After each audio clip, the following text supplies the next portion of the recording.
मैं डॉक्टर सचिन शुक्ला और आज आपका टॉपिक रहेगा बच्चों ध्वनि। ध्वनि माने आवाज। तो आप जानते हो कोई ध्वनि कब पैदा होती है? जब किसी वस्तु में तरंगे उत्पन्न होती है। देखो आ रही है आवाज? मैं रबड़ लूं और रबड़ को खींच के छोड़ूं तो उसके अंदर कंपन होगा और कंपन के कारण आवाज पैदा होगी। और ध्वनि कैसे कैसे पैदा हो सकती है? देखिए आघात या तारों को दबाने से या रगड़ने से। देखो रगड़ने से पैदा हुई है ना, और या किससे पैदा होगी बताइए? आप देखो बांसुरी के अंदर हम फूंक मारते हैं तो उसके अंदर आवाज पैदा होती है। तो ये ध्वनि पैदा होती है। अब ध्वनि क्या होती है? यांत्रिक तरंगे दो प्रकार की होती है, अनुप्रस्थ तरंगे और अनुदैर्घ्य तरंगे। अनुप्रस्थ तरंगे जैसे प्रकाश में आपने तालाब में अगर कंकड़ मारते हो तो ऊपर देखा उसको लहर ऐसे करके उठती है। तो वो लहर किस तरह से चलती है इस फिरंगी के माध्यम से हम जानेंगे। आपने देखा होगा, देखिएगा इसको ध्यान से देखना आप। तो बड़ी चीज हो रही है, यानी इसके अंदर आपने देखा ये तरंगे इस तरीके से चल रही है। अगर ये तरंग की दिशा है तो इसके अंदर माध्यम के कण जो है, कंपन कौन कर रहा है? माध्यम के कण ही तो कर रहा है। तो वायु के कण हो, अगर द्रव में चल रहा है तो द्रव के कण होंगे और ठोस में होगा तो ठोस में होंगे। तो ये जो वायु के कण है यानी माध्यम के जो कण है वो तरंग की दिशा में कैसे गति कर रहा है? लंबत।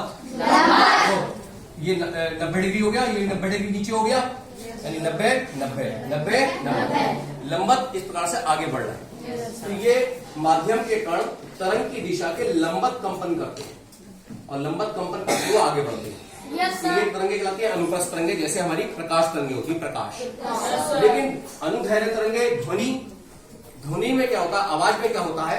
आप देखो लाउड स्पीकर के अगर आप सामने खड़े होंगे तो आपको आवाज तेज सुनाई देगी, बहुत तेज सुनाई देगी। आप डीजे के आगे खड़े हो जाओ और डीजे तेज बोल रहा है तो बहुत तेज आवाज सुनाई देगी ना। और लाउड स्पीकर के आप पीछे खड़े हो तो आपको आवाज कम सुनाई देगी। तो इसका मेन कारण क्या है कि ध्वनि तरंगे जो होती हैं वो कैसे चलती हैं, इसको देखेंगे हम इसके माध्यम से वीडियो में।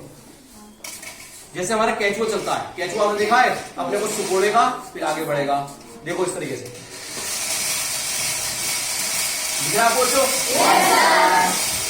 ये तरंगे देखिए कैसे चल लेंगे, दिख रहा है अंतर दिखे दोनों में। तो इसमें आपको देखो क्या हो रहा है, इसमें माध्यम के कण, जो माध्यम के कण होंगे, चाहे वायु हो, चाहे द्रव हो, चाहे गैस हो, वायु को ठोस हो, तो उसके कण, माध्यम के कण क्या होगा? तरंग की दिशा के समांतर चल रहे हैं। जो इधर चल रहे हैं समांतर, तब जो सामने वाले को आवाज बिल्कुल क्लियर सुनाई आती है, जो सामने खड़ा होता है लाउड स्पीकर के, कैसे चल रहा है? समांतर। किस रूप में चलते हैं कि कहीं तो आपने देखो इस श्रृंखली में आपने जब मैंने आगे पीछे से करा था तो देख रहा था कहीं पे तो बहुत पास आया जाते हैं और कहीं पे दूर दूर हो रहे थे। दिखा था ये? तो जहां पे पास आते हैं वो संपीड़न और जहां दूर दूर होते हैं वो क्या कहलाता है? एरिया विरलन। क्या कहलाता है? अब हम बात करेंगे आयाम। किसकी बात करेंगे? आयाम। तो इसके अंदर देखिए ये लिखा हुआ है कंपन। कंपन करती वस्तु का अधिकतम विस्थापन आयाम कहलाता है।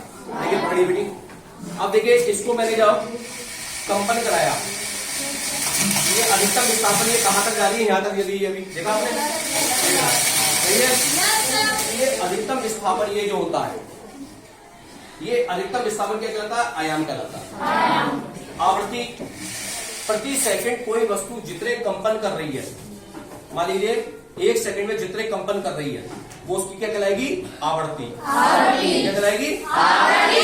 यानी 1 सेकंड में जितने को कंपन करती है और उसका मात्रक होता है हर्ट्ज। आवर्तकाल, आवर्तकाल का क्या मतलब है कि एक कंपन करने में लगे समय को आवर्तकाल कहते हैं। मान लीजिए इसके रूप में दिखाता हूं मैं। अभी यहां से हमने शुरू करा और इसको एक कंपन करने में जितना समय लगा, यानी यहां गया फिर यहां से लौट के यहां आया, तो इसको यहां जाने और यहां आने वापस जितना समय लगा वो उसका क्या कहलाएगा? आवर्तकाल। हमने अभी आवर्ती बताई आपको कि 1 सेकंड में वस्तु जितने कंपन करती है वो उसकी क्या कहलाती है? आवर्ती। इसके हिसाब से क्या होता है इसको हम यहां देखेंगे अभी।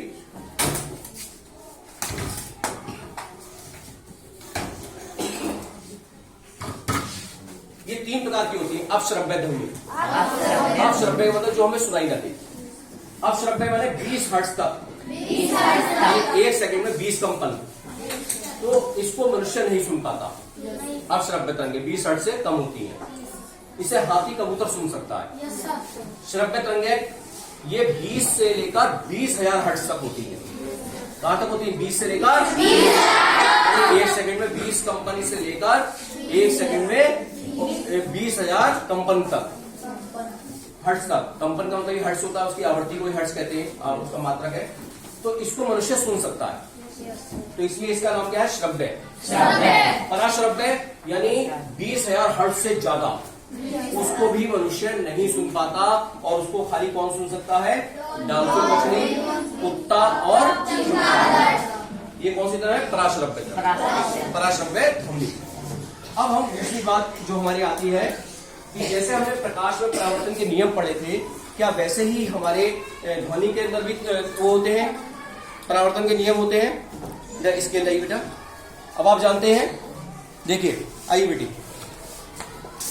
ये बीच में विलंब है और इसे हम देख सकते हैं। यहां से अगर मैं बोलूंगा तो ये देखिए, ये जितना कोण, देखिए ये 0 से इधर देखिए, ये कोण करीब मैं 60 रख रहा हूं। अगर ये कोण इधर, ये कहलाएगा आपतित कोण, और ये परावर्तित, यानी ध्वनि इससे टकरा के वापस लौटेगी, परावर्तित होगी। अगर ये कोण 60 है तो इन्हें बिल्कुल क्लियर सुनाई देगी इस बेटी को हमारी ध्वनि, देखिए, है ना। और ये अगर चेंज है, मान लीजिए मैं इतना कर दूं और मैं फिर यहां से बोलूं, ये तो आपको दिख रहा है 60 और ये कितना दिख रहा है? 20। तो ये अगर कान लगा के सुने आप, कम आवाज आएगी। तो स्पष्ट आवाज कब सुनाई दी इन्हें? जब आपतित कोण और परावर्तित कोण क्या है? बिल्कुल बराबर है। तो ये ध्वनि के परावर्तन के नियम भी हैं। और इस प्रकार से हमने इस स्लिंकी के माध्यम से हमने अनुप्रस्थ तरंगे, जो प्रकाश तरंगे चलती हैं, और अनुदैर्घ्य तरंगे जैसे हमारा कछुआ चलता है, उसके विषय में हमने जाना। और ये ध्वनि चैप्टर हमारा बहुत महत्वपूर्ण चैप्टर है। और मैं डॉक्टर सचिन शुक्ला, आप सभी का बहुत बहुत धन्यवाद।